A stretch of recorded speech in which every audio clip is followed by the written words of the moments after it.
Salam, Bapak Ibu Saudara, keluarga kerajaan sorga, sebuah berkat besar setiap kali boleh bertemu dengan Bapak Ibu untuk bersama-sama mendengarkan firman Tuhan. Stres adalah sesuatu pengalaman yang dialami oleh banyak orang, khususnya para pemimpin. Para pemimpin organisasi, para pemimpin rohani dalam gereja, para pemimpin dalam pendidikan, bahkan para pemimpin dalam keluarga, bahkan seorang ibu sekalipun bisa mengalami stres. Anak didik pun bisa mengalami stres. Firman Tuhan hari ini mengajarkan kepada kita tentang pemimpin yang bebas daripada stres. Firman Tuhan berkata demikian di dalam Keluaran pasal 18 ayat 17 dan 18. Tetapi mertua Musa menjawabnya, "Tidak baik seperti yang kau lakukan itu. Engkau akan menjadi sangat lelah, baik engkau, baik bangsa yang beserta engkau ini, sebab pekerjaan ini terlalu berat bagimu, takkan sanggup engkau melakukannya seorang diri saja." Perkataan ini disampaikan mertua Musa setelah melihat bagaimana Musa menangani seluruh persoalan-persoalan yang ada dalam bangsa Israel, sekaligus secara pribadi seorang diri mengajarkan ajaran-ajaran firman Tuhan kepada umat Tuhan. Jadi mertua Musa melihat itu sesuatu yang akan sangat melelahkan, bukan saja kepada Musa, tetapi juga kepada umat Tuhan. Oleh karena itu dia berkata, tidak baik seperti yang kau lakukan itu.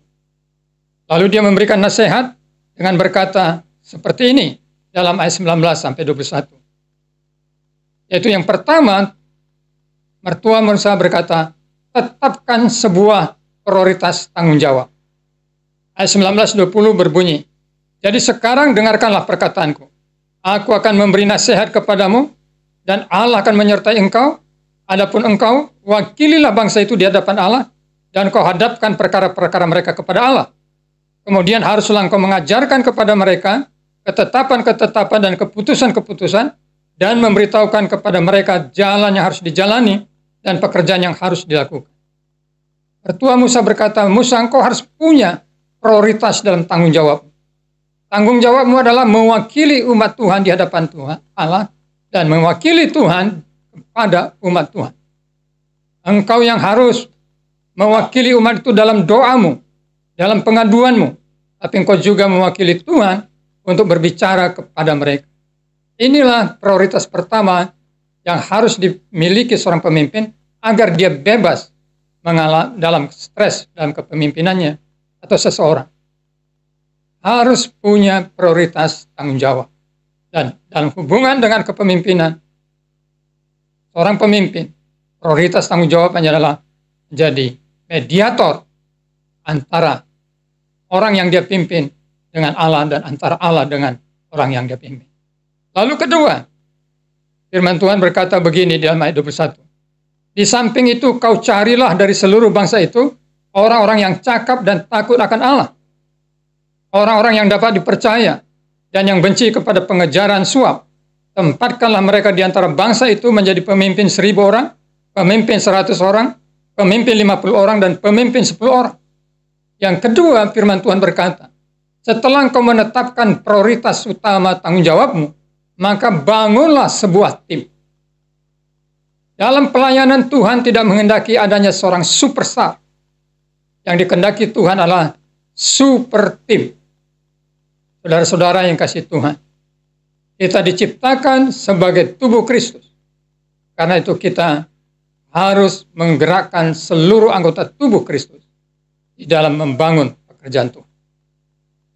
Pemimpin sehebat apapun karismanya memerlukan tim yang baik, tim yang kuat. Sehingga firman Tuhan ini berkata, di samping itu kau carilah dari seluruh bangsa itu orang-orang yang cakap dan takut akan Allah, orang-orang yang dapat dipercaya dan yang benci kepada pengejaran suap. Tempatkanlah mereka di antara bangsa itu menjadi pemimpin 1.000 orang, pemimpin 100 orang, pemimpin 50 orang, dan pemimpin 10 orang. Lalu yang ketiga adalah memberi delegasi dalam tugas tanggung jawab.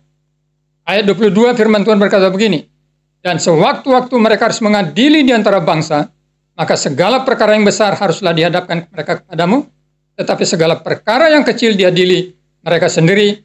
Dengan demikian, mereka meringankan pekerjaanmu, dan mereka bersama-sama dengan engkau turut menanggungnya.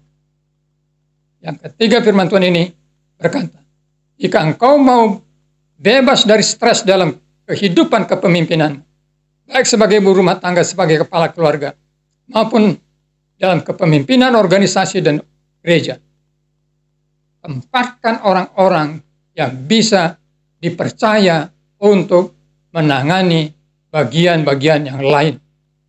Pemimpin itu adalah seorang yang mengerjakan apa yang tidak bisa dikerjakan orang lain. Kalau orang lain bisa mengerjakannya, pemimpin tidak perlu mengerjakannya. Tapi apa yang tidak bisa dikerjakan oleh orang lain, itulah yang harus dikerjakan oleh seorang pemimpin.